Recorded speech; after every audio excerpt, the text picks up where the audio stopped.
নমস্কার বন্ধুরা, আবারও একটি নতুন ভিডিও নিয়ে আমি বৃষ্টি চলে এলাম আপনাদের মাঝে।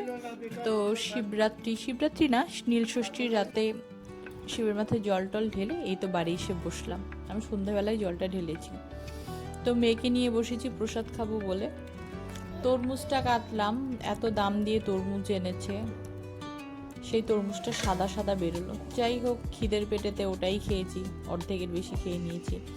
বর এসে সাবু মেখে দেবে বললো, কিন্তু ওর আস্তে আস্তে দেরি হচ্ছে বলে আমি ভাবলাম যে আমি একটুখানি নিয়ে সাবুটা মেখে খেয়ে নিই। আর আমার দুধের জিনিস খাওয়া বারণ, তবুও যেহেতু সাবুটা খেতেই হবে, খিদে তো পেয়েছে। যাই হোক, রাতটা ওভাবেই কাটলো। পরের দিন সকাল হতে না হতেই সব কাজ কমপ্লিট করে মেয়েকে নিয়ে ছুটলাম টিউশনে। মেয়েকে দিয়ে এসে আমি মন্দিরে বসেছিলাম।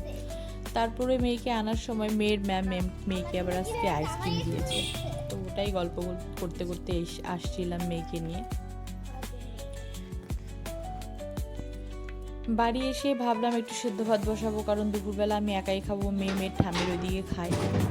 তো এসেই, এটা রান্নাঘরের দরজা, পেছনের দরজাটা আর কি, একটু কাটি কচু সেদ্ধ, মানে মুখি সেদ্ধ, বাংলাদেশে যাকে বলে মুখি সেদ্ধ, একটা আলু দিয়ে বসিয়ে দিলাম। আর এখানে বসিয়ে দিলাম 2-3 মুঠ চালের ভাত। ওই আমার ওতেই ভাত রয়ে যাবে, অত ভাত আমার লাগবেও না। তার মধ্যে ওটাতে শুকনো লঙ্কা হলে ভালো হতো, কিন্তু শুকনো লঙ্কাও শেষ। আমি মুদি দোকান থেকে কিন্তু ঘুরে এলাম, কিন্তু আমার একদম মনে নেই শুকনো লঙ্কার কথা। যাই হোক, আমি ভর্তার মধ্যে শুকনো লঙ্কাটা বেশি প্রেফার করি। এই তো আমার ভাত ফুটে উঠেছে, হয়ে এসছে, এইদিকে কাটি কুচুটাও হয়ে এসছে, কিন্তু আরেকটু মানে টাইম লাগবে। যাই হোক, এই তো আমার সব নেমে গেছে। আমি একটু সব কিছু ভেজে নামিয়ে, মানে ভর্তাটা ভালো করে মাখবো বলে। একটু গরম, হাতে ছ্যাঁকা লাগছে, কিন্তু ভর্তাটা খেতে যা হয়েছিল না, মানে একটা ভর্তা দিয়েই এক থাল ভাত খাওয়া যায়। আপনি ভর্তা মাখার কালারটা দেখলেই বুঝবেন কতটা মজা হয়েছে।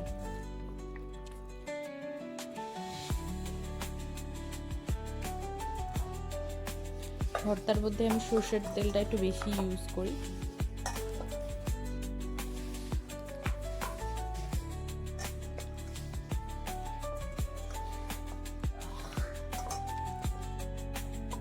এই তো আমার ভর্তা মাখা প্রায় হয়ে গেছে।